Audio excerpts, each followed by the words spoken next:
વડોદરામાં યોજાયેલ 7મી ગુજરાત છાત્ર સાંસદમાં ગુજરાત અને ભારતના અગ્રણીઓએ હાજરી આપી।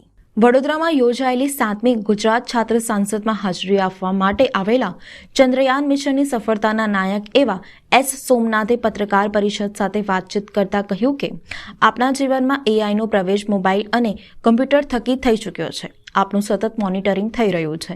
આપનો ડેટા ક્યાંક ને ક્યાંક એકત્રિત થઈ રહ્યો છે। શક્ય છે કે ભવિષ્યમાં ઘણા બધા નિર્ણય એઆઈનો ઉપયોગ કરીને લેવાય। એ જ રીતે દરેક ટેકનોલોજીના સારા અને ખરાબ પાસા છે, એવું જ એઆઈનું પણ છે। જો તેનો વિવેકપૂર્ણ ઉપયોગ નહીં થાય તો માનવ સભ્યતા માટે તે ખતરનાક સાબિત થઈ શકે છે। ઇસરોના ભારતના પહેલા અવકાશયાત્રીને સ્પેસમાં મોકલવાની તૈયારી કરી રહ્યું છે। આ અંગેના સવાલના જવાબમાં તેમણે કહ્યું હતું કે ગગનયાન મિશનની એક મહત્વની ટ્રાયલ તાજેતરમાં લેવાઈ ગઈ હતી। આગામી સમયમાં બીજી મહત્વની 3 ટ્રાયલ હાથ ધરાશે। 2025માં માણસને અવકાશમાં મોકલવાનું લક્ષ્યાંક સમયસર પાર પડાશે। આધ્યાત્મિક ગુરુ અને માર્ગદર્શક BK શિવાની દીદીએ કહ્યું હતું કે બાળકો તેમની આસપાસ જે જોતા હોય છે તેનો પ્રભાવ તેમના પર પડતો હોય છે। આજે ઇન્ટરનેટ અને સોશિયલ મીડિયા સહિતના ઘણા પરિબળો છે જે બાળકોના સંસ્કાર અને વિચારધારા પર પ્રભાવ પાડી શકે છે અને તેના કારણે જ બાળકોના અભ્યાસમાં પણ હવે આધ્યાત્મિકતા અને મેડિટેશન જરૂરી બન્યા છે। Of course, human spaceflight program is announced about 4 years back. Of course, there was certain amount of delay due to various reasons, COVID and many other things.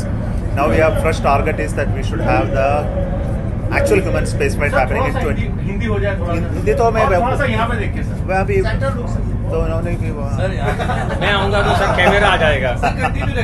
Hindi में सर। हिंदी में मेरा हिंदी तो अच्छा नहीं है। अच्छा तो मैं ट्राई करूँ। जी। अच्छा, हमारा गगनयान प्रोग्राम जो है वह 4 साल पहले थी हमने शुरू किया था।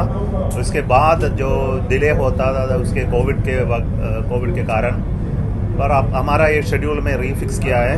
प्रधानमंत्री जी ने हमको ये इसके बारे में कई बातचीतें की और हमारा नई दिशा दी है इसमें। तो हमारा फर्स्ट मिशन जो होगा 2025 में, उसके पहले का ये टेस्ट फ्लाइट्स थे। हमारा ये पहला टेस्ट फ्लाइट था, ये टेस्ट व्हीकल अबॉर्ट मिशन था, उसको पूरी किया अच्छी तरह। हमारा उसके बाद हमारा 3 टेस्ट फ्लाइट्स होने वाला है और हमारा पहला अनमैन्ड मिशन जो है उसका हम GX बोलते हैं, ये तो होगा अगले साल जून पे। इसके बाद हमने ये अनमैन्ड मिशन 2 बार और रिपीट करेगा।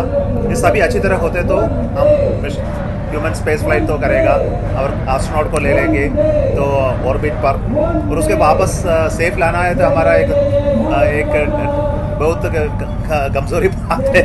तो safety first, so for safety first we will have to do lot of test, hundreds of test.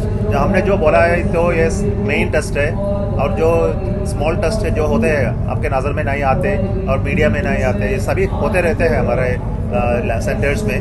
सो ये सभी टेस्ट अच्छी तरह होते तो समूह करेक्शन कर सकते हैं और फाइनल डिसीजन ये हमारे एस्ट्रोनॉट को भेजे या ना भेजे ये हमने ये 2025 में ले लूँगा। हमारा शेड्यूल है अब ये 2025 में हमको ये लॉन्च मिशन कर सकूँगा। ये तो ये ऑन शेड्यूल लगता है। बैठ के अगर इंटरेक्शन करना है तो बहुत सौभाग्य की बात है।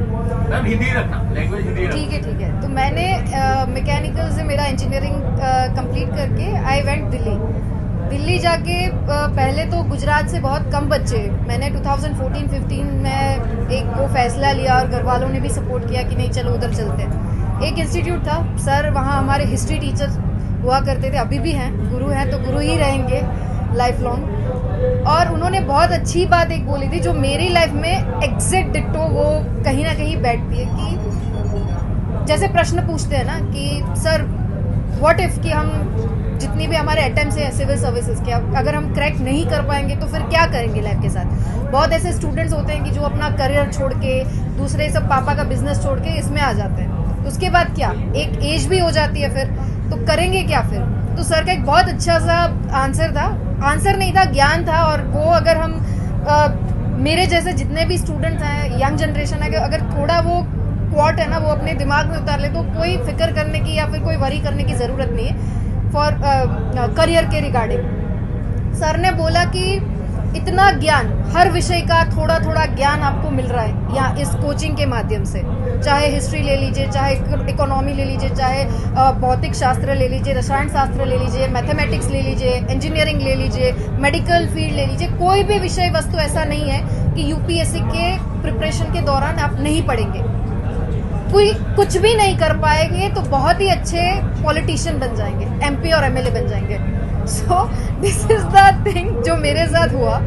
एंड मैं हर रोज सर के वीडियो देखती हूँ, जब भी जो एक मॉरलिटी चाहिए, आपको एक बूस्टर डोज चाहिए आपके फील्ड में या फिर पर्सनल लाइफ में। Is a very good speaker, orator and motivational content इनका रहता है। तो ये जो फैक्ट बात है कि, और सर आपने अभी पूछा कि ब्यूरोक्रेसी में आ जाते तो पॉलिसी मेकर बन जाते, तो मैं वही एक करेक्शन करना चाहूँगी कि सर आना वहीं पे था, लेकिन इट्स ऑल अबाउट डेस्टिनी। सब कुछ हमारे प्लान के मुताबिक नहीं होता है, तो प्लान वही था। देन आई क्रैक्ड डिफेंस का जो रिटर्न एग्जाम, बट एसएसबी आने वाला था, तब आई गॉट एंगेज, और उसके बाद शादी हो गई, जल्दी फैमिली स्टार्ट हो गया। तो लाइफ का एक जो डाइवर्जन होता है ना, लेकिन एक चीज़ होती है कि जो हम हैं इंडिविजुअल, वो बनाए रखने में बहुत ही ज़्यादा हेल्पफुल होती है।